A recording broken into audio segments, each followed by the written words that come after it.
તો શું તમને ખબર છે કે એક બુક એવી છે જે તમારી સાયકોલોજીમાં જીસેટમાં એવી હેલ્પ કરશે કે તમારું એ પેપર પણ તમને ક્લિયર કરી આપશે. તો એ બુક કઈ છે?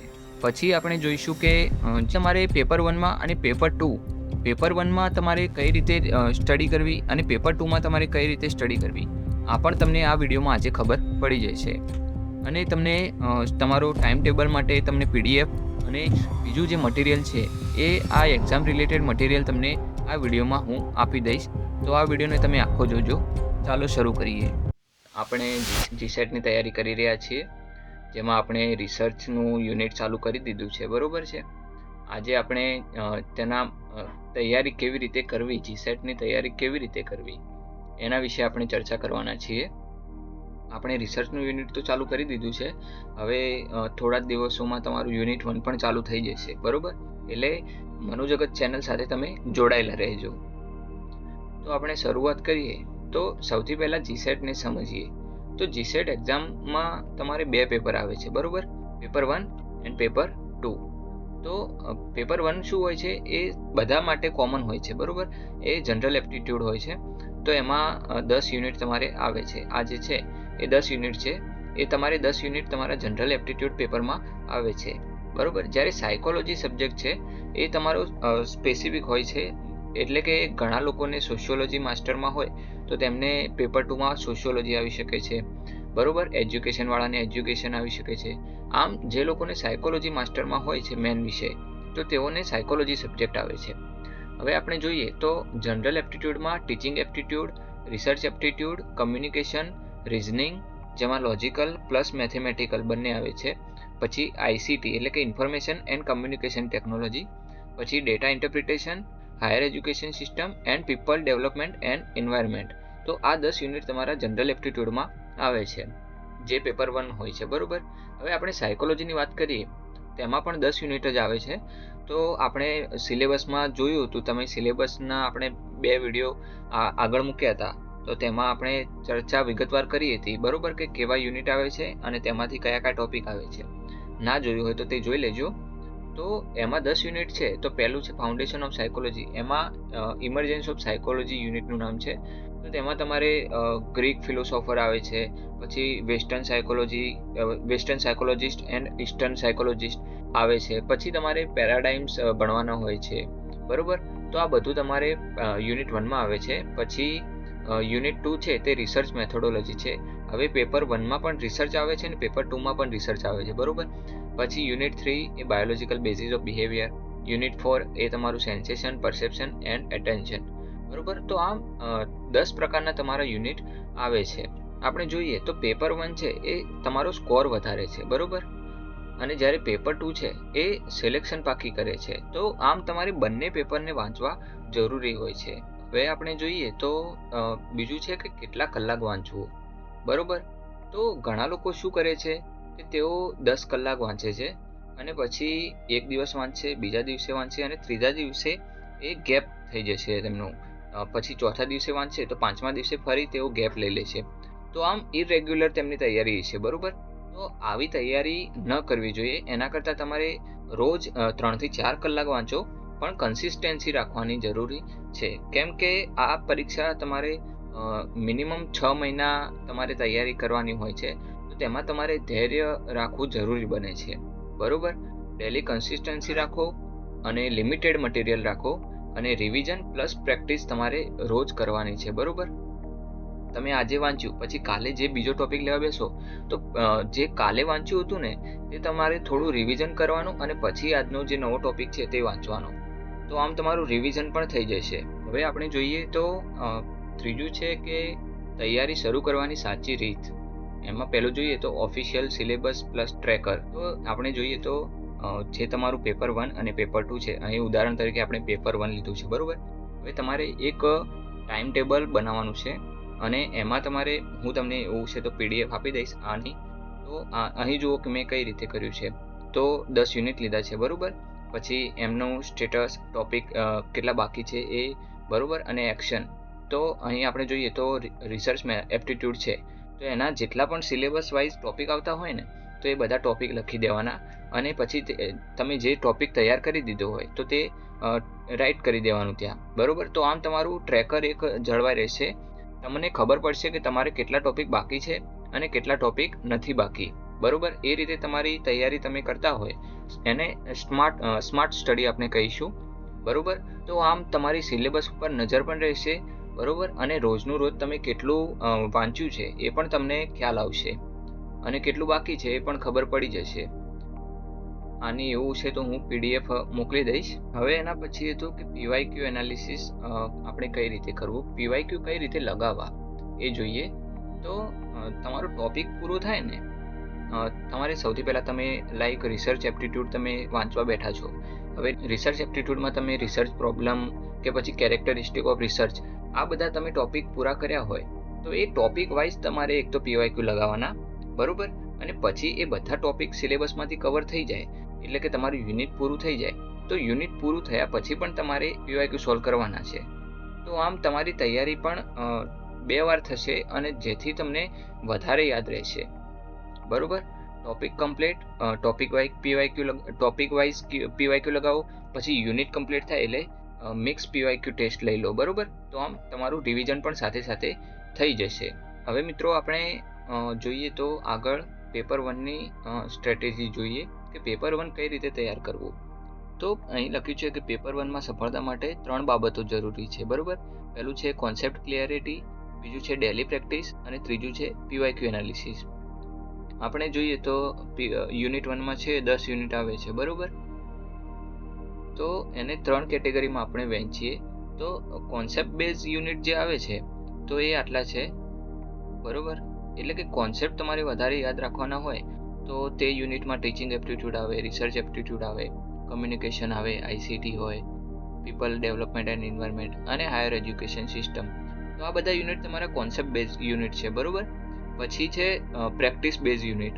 તો પ્રેક્ટિસ બેઝ યુનિટ એટલે કે તમારે તેમાં પ્રેક્ટિસ કરવાની હોય અને પ્રેક્ટિસ કરતાં તમારી એમાં એક્યુરેસી અને PYQ સોલ્વ કરવાની સ્પીડ વધે તો એવા યુનિટ અહીં છે જેમાં mathematical reasoning, logical reasoning and data interpretation, બરોબર.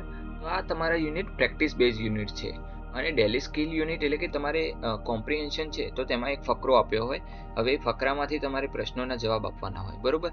તો આવા પ્રશ્નો ક્યારે સોલ્વ થાય, તમે એમાં પ્રેક્ટિસ વધારે કરો તો થાય, બરોબર. તો તેમાં તમારે દરરોજ એક પેસેજ સોલ્વ કરવાનો અને આન્સર પોતાની જાણકારીથી નહીં પરંતુ પેસેજની આપેલી માહિતીના આધારે પસંદ કરવાની હોય છે. તો આમ પેપર 1 છે એમાં તમારે આ રીતે તૈયારી કરશો તો તમારે પેપર 1માં તમને ઇઝી લાગશે. હવે જોઈએ તો કયા યુનિટથી શરૂઆત કરવી જોઈએ. તો શરૂઆતમાં આપણે ટીચિંગ એપ્ટિટ્યૂડ, રિસર્ચ, કમ્યુનિકેશન અથવા ICT information and communication technology, બરોબર. તો આવા યુનિટથી તમે શરૂઆત કરી શકો છો અને રોજ પ્રેક્ટિસ કરવી હોય તો તેમાં જે યુનિટમાં મેથ્સ આવતું હોય તો એવા યુનિટની તમારે પ્રેક્ટિસ વધારે જરૂર પડશે. તો એવા આ 4 યુનિટ છે, બરોબર. અને રિવિઝન સાથે તૈયાર કરવાના છે એટલે કે આ યુનિટ વાંચવાના તો છે જ, આ યુનિટ રિસર્ચ અને ટીચિંગ એપ્ટિટ્યૂડ જેવા જ છે પણ એમાં તમારે માહિતીને વધારે યાદ રાખવાની હોય છે, ફેક્ટ્સ જે હોય છે તે વધારે આવતા હોય છે, બરોબર. પોલિસીઝ હોય, ઇમ્પોર્ટન્ટ ટર્મ્સ હોય, બરોબર. તો આ બધા ટોપિક તમારે વધારે આવતા હોય છે જેથી તમારે રિવિઝન પણ વધારે કરવું પડતું હોય છે. આપણે જોઈએ તો પ્રિપરેશન ફોર્મ્યુલા છે કે સિલેબસ જોવાનો, પછી કોન્સેપ્ટ સમજવાનો, બરોબર. પછી શોર્ટ નોટ્સ બનાવવાની હોય અને પછી ટોપિક વાઇઝ PYQ કરવાના અને યુનિટ વાઇઝ PYQ કરી એનું રિવિઝન કરવાનું હોય. આટલું સિમ્પલ જ છે. તમે જેમ જેમ વધારે તેને કોમ્પ્લિકેટ બનાવશો તેમ તમારે તૈયારીમાં પણ તે વધારે સમય લાગશે. તો તમે કોમ્પ્લિકેટેડ વસ્તુ ન વિચારો, માત્ર સામાન્ય રીતે તમે જુઓ કે કઈ રીતે તમારી પરીક્ષાની તૈયારી થાય છે, બરોબર. તમે જો આ ટ્રીક તમે રોજ યુઝ કરો તો તમારું GSET થઈ જવાની શક્યતા વધી જાય છે. હવે આપણે આગળ જોઈએ તો સાયકોલોજી પેપર 2ની સ્ટ્રેટેજી કઈ છે. તો આપણને ખબર છે કે તેમાં પણ 10 યુનિટ આવે છે, બરોબર. આ બધા 10 યુનિટ છે. તો હવે એમાં જોઈએ તો ફાઉન્ડેશન યુનિટ એટલે કે બેઝિક જે યુનિટ આવતા હોય તો તેમાં emergence of psychology, research method, psychological testing, attention એટલે કે 5મું યુનિટ જે છે તે, પછી ઇન્ટેલિજન્સ એન્ડ ક્રિએટિવિટી અને personality, motivation, emotion and stress coping. તો અહીં આ જે યુનિટ છે એ ફાઉન્ડેશન યુનિટ છે અને કેટેગરી 2માં જે છે એ એપ્લાઇડ એન્ડ હ્યુમન બિહેવિયર વાળા જે લાગુ પડતા હોય તે યુનિટ છે. એટલે કે જ્યાં એપ્લાઇડ ફિલ્ડમાં જે કામ લાગતું હોય સાયકોલોજી, તે બધા યુનિટ જે છે એની ચર્ચા કરી છે. તો તેમાં આ 4 યુનિટ છે, જેમાં biological basis of behaviour, social psychology, human development and intervention and 10મું યુનિટ જે છે તે ઇમર્જિંગ એરિયા ઓફ સાયકોલોજી. બરોબર. તો આ બધા યુનિટ છે. અને કેટેગરી 3માં જોઈએ તો હેવી રિવિઝનવાળા જે છે તે આ બધા યુનિટ છે. હવે આપણે જોઈએ તો એક ટોપિક તૈયાર કેવી રીતે કરવો. બરોબર. તો તેનું આપણે પેપર 1માં પણ જેમ વાત કરી હતી, પરંતુ પેપર 2માં શું થશે કે તમારે સાયકોલોજીસ્ટને બધા વધારે આવશે, તમારે થિયરીઓ પૂછાશે, બરોબર, કોન્સેપ્ટ હશે. તો આ બધાની તમારે શું કરવાનું કે ડેફિનેશન પહેલાં, લાઈક આપણે એક ઉદાહરણ લીધું છે ક્લાસિકલ કન્ડિશનિંગ વાળું, બરોબર. તો તેમાં તમારે પહેલાં ડેફિનેશન યાદ કરી લેવાની. પછી બીજું છે તેનું કોન્સેપ્ટ, મેન કોર શું છે તેનું સમજવા, એ થિયરી શું કહેવા માંગે છે તે તમારે જોઈ લેવાનું. પછી તે થિયરી કોને આપી છે, બરોબર, થિયરી વિશે અને થિયરિસ્ટ વિશે તમારે થોડું માહિતી લઈ લેવાની. અને પછી બીજી થિયરી કોઈ હોય તો તેની સાથે કમ્પેરિઝન કરી દેવાનું. અને પછી તમારે છેલ્લે પીવાયક્યુ અને મોક ટેસ્ટ એટલે કે એમસીક્યુ પણ લગાવવાના હોય છે. અને આમ તમારી તૈયારી સાયકોલોજીમાં થઈ જાય છે. મોટે ભાગે જે થિયરી બેઝ હોય છે ક્વેશ્ચન્સ, એ તમારે આ રીતે તમે તૈયાર કરો તો થઈ જાય છે. તો હવે આપણે જોઈએ તો બેસ્ટ બુક્સ તમારી કઈ રહેશે, એટલે કે કઈ બુક તમારે કયા ટોપિક માટે, કયા યુનિટ માટે વાંચવી પડે છે. તો અહીં આખી બધી બુકોની લિસ્ટ છે. આ બધી જ બુક એ તમે વાંચવા જશો તો તમારે કેટલો સમય જશે, બરોબર. પરંતુ આપણે એવું નથી કરવાનું. જીસેટનું મિત્રો તમે જોશો તો એક બુક એવી છે, જે બુક તમે જીસેટમાં વાંચો સાયકોલોજી માટે, તો તમારું જે સિલેક્શન છે તે થવાની સંભાવના વધી જાય છે. હવે કઈ બુક છે આપણે જોઈએ તો આ બધામાંથી એકે નથી. તે બુક છે ડૉક્ટર બીડી ઢીલાની. હા મિત્રો, આ બુક છે તેમાંથી જ મોટાભાગના સાયકોલોજીમાં પ્રશ્નો પૂછાતા હોય છે. હવે આપણે તેની લિંક ડિસ્ક્રિપ્શનમાં મૂકી દઈશું, બરોબર છે. તો આ બુકમાંથી તમારે મોટાભાગના જે પ્રશ્નો હોય છે સાયકોલોજીમાં એ કવર થઈ જાય છે. અને આપણે જો તમારે વધારે યુજીસી નેટ સુધીની તમારી તૈયારી કરતા હોય તમે, તો પછી તમારે બુક વાંચવી હોય બધી, તો તમે વાંચી શકો છો, બરોબર છે. એમાં જોઈએ તો રિસર્ચ માટે CR કોઠારીની બુક છે. પછી ઇમર્જન્સ ઓફ સાયકોલોજી માટે મોર્ગન એન્ડ કિંગ. આ બધી જે ફેમસ બુકો છે તે તમારે વાંચવી હોય તો તમે વાંચી શકો છો. હવે આ બધી બુકોની આપણે એવું છે તો મારી પાસે હશે તો PDF હું ટેલિગ્રામમાં તમને શેર કરી દઈશ. ટેલિગ્રામની લિંક પણ મેં નીચે એડ કરી દીધી છે. તો તમે ટેલિગ્રામમાં આપણી ચેનલમાં જલ્દીથી જોડાઈ જાઓ, જેથી આવી બધી માહિતી છે એ તમને મળી રહે, બરોબર. હવે આપણે બીડી ઢીલાને બેઝ રાખવાનું છે. અને સિલેબસ મુજબ સ્પેસિફિક ટોપિક માટે સિલેબસ મુજબ તમારે કોઈ બીજો ટોપિક રહી જતો હોય તો તે તમારે બીજી બુકમાંથી કવર કરવું હોય તો તમે કરી શકો છો. પરંતુ તમારે એવું ન કરવું પડે તે માટે જ આપણે મનોજગતમાં આપણે શું કરીશું કે બીડી ઢીલાનું તો આપણે કવર કરીશું જ, પણ જે ટોપિક રહી જાય છે તે ટોપિકને પણ આપણે કવર કરવાના છીએ. તો સાયકોલોજી માટે તમારે બીજે ક્યાંય જવાની જરૂર નહીં પડે. તમે ફક્ત મનોજગત ચેનલને સબસ્ક્રાઇબ કરી રાખજો. હવે આપણે જોઈએ તો ડેલી ટાઈમ ટેબલ.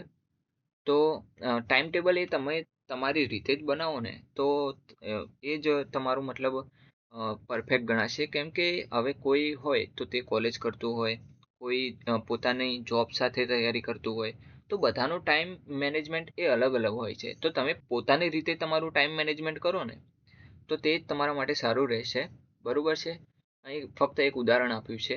હવે આપણે જોઈએ તો રિવિઝન સ્ટ્રેટેજી.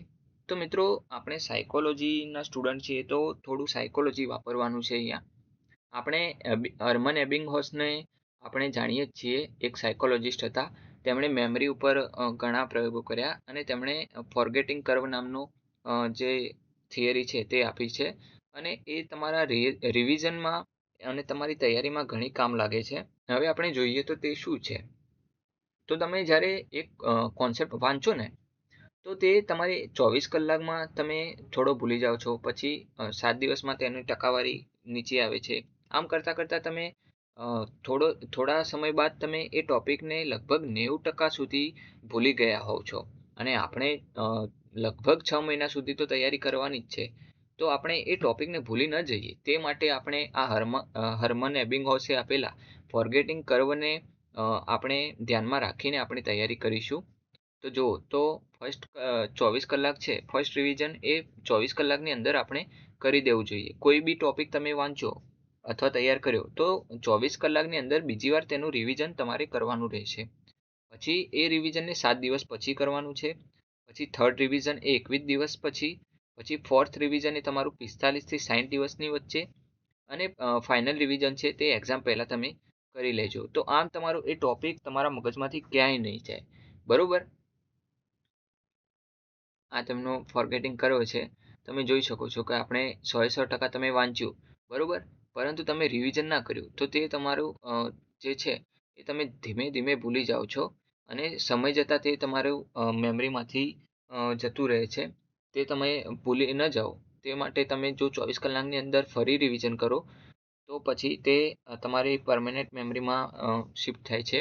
આમ તમે જુઓ તો ફર્સ્ટ રિવિઝન, સેકન્ડ, થર્ડ અને ફોર્થ રિવિઝન કર્યા પછી તમારું તે પરમેનન્ટ મેમરીમાં તમારું એ જતું રહે છે. બરોબર. તો આમ તમારે આ રીતે તૈયારી કરવાની છે. હવે રિવિઝન વગર તમારી ભૂલવાની ગતિ જે છે એની ઝડપ વધી જાય છે. બરોબર છે. પછી સ્પેસ રિવિઝન એટલે કે દરેક રિવિઝન પછી ફોરગેટિંગ ધીમી પડે છે. હવે આને કહેવાય છે સ્પેસ રિવિઝન. બરોબર. તમે વાંચ્યું પછી થોડા સમય બાદ ફરી વાંચો એટલે ફરીથી તમને યાદ આવી જાય. બરોબર. આમ તમારી મેમરી પણ એની રિકોલ જલ્દી કરે છે. બરોબર. અને એક્ટિવ રિકોલ પ્લસ પીવાયક્યુ કરવાથી એ તમારું મજબૂત બને છે મેમરી ટ્રેસ. હવે આપણે જોઈએ તો મોક ટેસ્ટ એનાલિસિસ કઈ રીતે કરવું. હવે તમે ટોપિક વાંચો કે પછી યુનિટ વાંચ્યું. હવે યુનિટ અને ટોપિક વાંચ્યા બાદ તમે જે મોક ટેસ્ટ આપો છો કે પીવાયક્યુ ટેસ્ટ આપો છો તો એનું એનાલિસિસ કઈ રીતે કરવું. હવે તમારે જોવાનું કે તમારું જે છે તમે જે ટોપિક વાંચ્યો છે, બરોબર, તો એ તમારે જવાબ આપ્યો તો તે તમારો એકદમ કોન્ફિડન્ટમાં તમે તે ખબર હતી કે તે જ જવાબ આવે એટલે તમે આપ્યો. તો અહીં કરેક્ટ પ્લસ કોન્ફિડન્ટ એમાં ક્લિક કરવાનું. પછી મતલબ તમારે અહીં તો તમારી જાતથી તમારે નોટ્સમાં લખવું હોય આ રીતે, બરોબર, તો લખી શકો છો. હવે અહીં જોઈએ તો શું કહેવા માંગે છે કે તમે જે જવાબ આપ્યો તે કોન્ફિડન્ટમાં આપ્યો હોય, બરોબર, પછી એ જવાબ શું તમે ગેસ કર્યું એટલે કે તુક્કો લગાવ્યો, પછી તમે એ જવાબ જાણતા હતા, એ જવાબનો મતલબ કોન્સેપ્ટ જાણતા હતા કે પછી તમે એ કોન્સેપ્ટને નહોતા જાણતા. બરોબર. તો આમ તમારું એનાલિસિસ કરવાનું છે. અને એ એનાલિસિસ પછી તમને ખબર પડે કે તમે જો વધારે પ્રશ્નોના જવાબ ગેસ કરીને આપ્યા છે તો તે ટોપિક કે તે યુનિટની તમારે વધારે તૈયારી કરવાની જરૂર છે. બરોબર. પછી તમે એ ટોપિકને જાણતા હતા અને તમે જવાબ આપ્યા છે તો તે આ તમારે ઓછી મહેનતની જરૂર પડશે. તો આમ તમારું એક ટ્રેકિંગ એ થતું રહેશે જેથી તમને તૈયારીની ખબર પડે કે તમારે ક્યાં જવાનું છે. બરોબર. હવે આપણે જોઈએ તો ઘણી એવી કોમન મિસ્ટેક્સ હોય છે જે આપણે કરતા હોઈએ છીએ આપણી તૈયારી દરમિયાન. તો શું છે તે?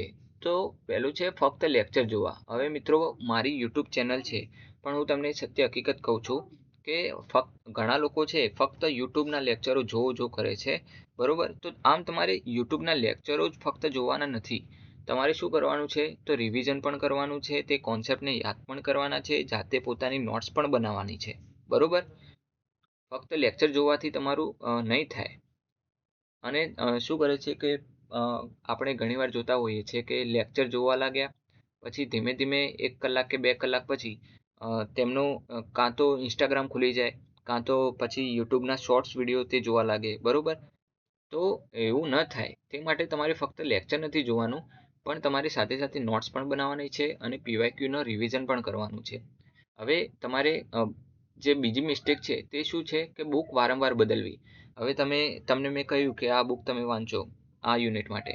હવે તમને લાગ્યું કે આ બુક હવે તમે બીજી યુટ્યુબ ચેનલ જોઈ અને તેમાં કોઈ સર કે મેમે એમ કીધું કે આ યુનિટ માટે આ બુક બરોબર છે. હવે તમે બંને બુક વચ્ચે કન્ફ્યુઝ થઈ ગયા અને તમે પછી આ કન્ફ્યુઝનમાં તમારો ઘણો બધો સમય બગાડી દો છો. તો એવું ન થાય એ માટે તમે પહેલેથી જ જુઓ. પહેલાં સિલેબસ એટલા માટે જ જોવાનું કહું છું કે કે તમને ખબર પડે કે તમારે કયા કયા ટોપિક કરવાના છે. હવે સિલેબસ જોશો એટલે તમને એકચ્યુઅલ આઈડિયા આવી જશે અને તમે બુક જોશો કે બુકમાં કયા એ ટોપિક કવર થયા છે કે નથી થયા, બરોબર. હવે બીડી ઢીલા બુક છે એમાં 10 યુનિટ કવર નથી થયા, આ સત્ય હકીકત છે, બરોબર. તો એ 10 યુનિટ નથી થયા, પરંતુ 7 કે 8 જેટલા યુનિટ કવર થયા છે, બરોબર. તો એ 7-8 યુનિટ તો તેમાંથી આપણે કરીએ ને. એના માટે હવે બીજી બુક લઈને પછી તમે પોતાના પૈસા અને સમય એ વ્યર્થ બગાડો છો, બરોબર. આપણે એ 7 યુનિટ પછી જે બાકીના યુનિટ છે એ આપણી ચેનલમાં આપણે કરાવવાના જ છીએ. હવે ત્રીજી મિસ્ટેક છે પેપર 1 ઇગ્નોર કરવું. હવે આ પણ સાચી વાત છે. ઘણા લોકો પેપર 1ને સાવ ઇગ્નોર કરી દે છે. એમને એમ છે કે આપણે સાયકોલોજીને આખું કવર કરી દઈશું અને આપણા માર્ક્સ લાવી દઈશું, પણ એવું નથી હોતું.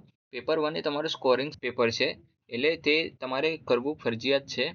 ઘણા લોકોને મેથેમેટિક્સ નથી આવડતું હોતું અથવા આઈસીટીમાં નથી ખબર પડતી હોતી, તો તેઓ એ યુનિટને કે પછી એ યુનિટને ઇગ્નોર કરવાની જગ્યાએ આખા પેપર 1ને જ ઇગ્નોર કરી દે છે, બરોબર. તો યુનિટને પણ ન ઇગ્નોર કરવું જોઈએ કે ન આપણે પેપર 1ને ઇગ્નોર કરવું જોઈએ. આપણે જેટલું તમારાથી જેટલું બને એટલું તૈયારી તો કરવી જ જોઈએ, અને જેટલું ના આવડે પછી તમે યુટ્યુબમાં તમે કોઈના લેક્ચર જોઈ શકો છો, બરોબર છે. પછી પીવાયક્યુ લેટ શરૂ કરવા, આ પણ એક મિસ્ટેક છે. તો અહીં આપણે હું સાચું કહું, પીવાયક્યુ તમે ડે 1 થી શરૂ કરશો ને. હવે જે લોકોને સાયકોલોજીની સમજણ છે તો તેઓ પણ ઘણીવાર જોવે છે પીવાયક્યુ, તો તેઓ પણ મૂંઝવણમાં આવી જાય છે. હવે આપણે એની જગ્યાએ ડે 1 થી પીવાયક્યુ શરૂ કરીએ ને, એની જગ્યાએ તમારે શું કરવાનું, ટોપિક કવર થાય એના પછી તરત તમે પીવાયક્યુ કરો ને તો ચાલે, તમને ખબર પડે કે આ ટોપિકમાંથી આ પીવાયક્યુ આવે છે. હવે પીવાયક્યુ ડે 1 થી અહીં શા માટે કીધું છે કે તમને ખબર પડે કે કેવા પ્રકારના પીવાયક્યુ આવી શકે છે, બરોબર છે. તે જાણવા માટે તમારે ડે 1 થી પીવાયક્યુ અહીં કરવાનું કીધું છે, અને પેટર્ન સમજવાની હોય કે તમારે કયા યુનિટમાંથી વધારે ક્વેશ્ચન પૂછાય છે, બરોબર છે. તો આમ પીવાયક્યુ એ લેટ શરૂ ન કરવા જોઈએ. પછી રિવિઝન સિલેબસ પછી, એટલે કે તમે આખો સિલેબસ કર્યો પરંતુ કોઈ યુનિટ કે કોઈ ટોપિકનું તમે રિવિઝન જ નથી કર્યું, તો તે તમને ધીમે ધીમે આપણે એબિંગહોસનું ફોરગેટિંગ કરવું જોઈએ ને, તો તે આપણે ભૂલી જઈએ છીએ કોન્સેપ્ટને, અને પછી એક્ઝામ આવે એટલે તો સાવ ભૂલી જવાય છે, બરોબર છે. તો રિવિઝન એ તમારું મેઇન હથિયાર છે. પછી આપણે જોઈએ તો ઓનલી ઇઝી ટોપિક્સ કરવા. તો ઘણા લોકો હવે ડિફિકલ્ટ ટોપિક્સને એવોઇડ કરે છે, બરોબર. તો એ પણ તમારે જોવું જોઈએ કે પીવાયક્યુ તમે કરો ને તો તમને તમે જોશો કે કેવા પ્રકારના ટોપિક્સ આવી રહ્યા છે. હવે એમાં તમને જે ટોપિક ડિફિકલ્ટ લાગતા હોય તો તે તમે ઇગ્નોર કરો છો, પરંતુ પીવાયક્યુ કરતી વખતે તમે જોશો કે દર વખતે એ ટોપિકમાંથી વધારે પ્રશ્નો પૂછાય છે. તો તમારે કોઈ પણ ટોપિકને ઇગ્નોર કરવાનું નથી, બરોબર. તો મિત્રો, આ હતું આપણી સ્ટ્રેટેજી, બરોબર, પેપર 1 અને પેપર 2 માટે. રીડ લેસ એટલે કે ઓછું વાંચો પણ રિવાઇઝ વધુ કરો, બરોબર, અને પ્રેક્ટિસ તેની મેક્સિમમ કરો. અહીં સ્ટુડન્ટ એક્શન પ્લાન આપ્યો છે, બરોબર. આ પ્લાન આપણે એવું છે તો ટેલિગ્રામમાં આપણે આપી દઈશું તેની પીડીએફ. અહીં શું છે કે તમે સિલેબસ ડાઉનલોડ કર્યો તો તેમાં તમારે ટિક કરવાનું, પછી લિમિટેડ બુક ચૂઝ કરી છે તો ત્યાં પણ ટિક કરવાનું, પછી વીકલી શેડ્યુલ બનાવો, બરોબર. આમ પછી પીવાયક્યુ એનાલિસિસ શરૂ કરી દો, અને ફાઇનલ મિની ટેસ્ટ શેડ્યુલ એટલે કે ટોપિક પૂરો થાય કે યુનિટ પૂરું થાય પછી ટેસ્ટ આપવાનું. આમ તમારું આખું એક્શન પ્લાન તમે તમારી જાતે બનાવો, બરોબર. તમે જેટલું જાતે કરશો ને એટલું તમારા માટે સરળતા રહેશે. પછી સ્ટડી રિસોર્સિસ આપણે સિલેબસ ટ્રેકરની જે પીડીએફ છે એ આપણે કોશિશ કરીશું કે યુટ્યુબમાં તમને ડિસ્ક્રિપ્શનમાં આપી દઉં, યા તો પછી આપણે ટેલિગ્રામમાં આપી દઉં, બરોબર. પછી વીકલી અને ડેલી પ્લાન એ તમે જાતે બનાવો તો સારું છે, પરંતુ તમને એક ડેમો હું આપી દઈશ જેથી તમને ખબર પડે. અને મિત્રો, આપણી યુટ્યુબ ચેનલમાં તમે જોડાઈ જાઓ જેથી મને પણ કોન્ફિડન્સ આવે, બરોબર. આ આપણી યુટ્યુબ ચેનલ છે, એને સબસ્ક્રાઇબ પણ કરી દેજો. તો આ હતું આ સ્ટડી પ્લાન, બરોબર. તમારી તૈયારીને તમે ચાલુ રાખો, અને અત્યારે ઘણા બધા તમે ન્યૂઝ જુઓ છો કે પછી ઘણું બધું જે ઇન્ટરનેટ પર ચાલે છે, ખરેખર તે આમ તો અત્યારે સ્ટુડન્ટ્સનો મુદ્દો ચાલે છે, એટલે હું બોલીશ કે સ્ટુડન્ટ સાથે જે થયું છે તે તો ખરેખર ખોટી વાત છે, તેવું ન થવું જોઈએ. પરંતુ આપણે પણ આપણી તૈયારી કરવાની છે. જીસેટ ના હવે થોડા જ મહિના બાકી છે, તો આપણે ત્યાં પણ આપણું ધ્યાન આપવાનું છે. તો તમે તમારી પ્રિપરેશનથી ભટકી ના જાઓ તે માટે પણ તમારે ધ્યાન રાખવાનું છે, બરોબર? આ બધું મેનેજ કરીને તમારે ચાલવાનું છે. હવે ઘણા લોકો તો રીલ્સ સ્ક્રોલ કરવા લાગે છે. નોટિફિકેશન આવે ફોર્મ ભરવાની એટલે ફોર્મ ભરી દે અને પછી થોડા દિવસો બાદ એમને ખબર જ નથી હોતી કે શું ચાલે છે એમની જિંદગીમાં. તો એવું નથી કરવાનું આપણે, બરોબર? આપણે આપણી તૈયારી કરવાની છે. અને બીજી વાત કહી દઉં કે યુનિટ 1નું હવે 1 કે 2 દિવસમાં તમારું આવી જશે ગેરંટેડ. એટલે યુનિટ 1ની તૈયારી આપણે ચાલુ કરી દઈશું અને આપણી યુટ્યુબ ચેનલ સાથે જોડાઈ રહેજો. Thank you.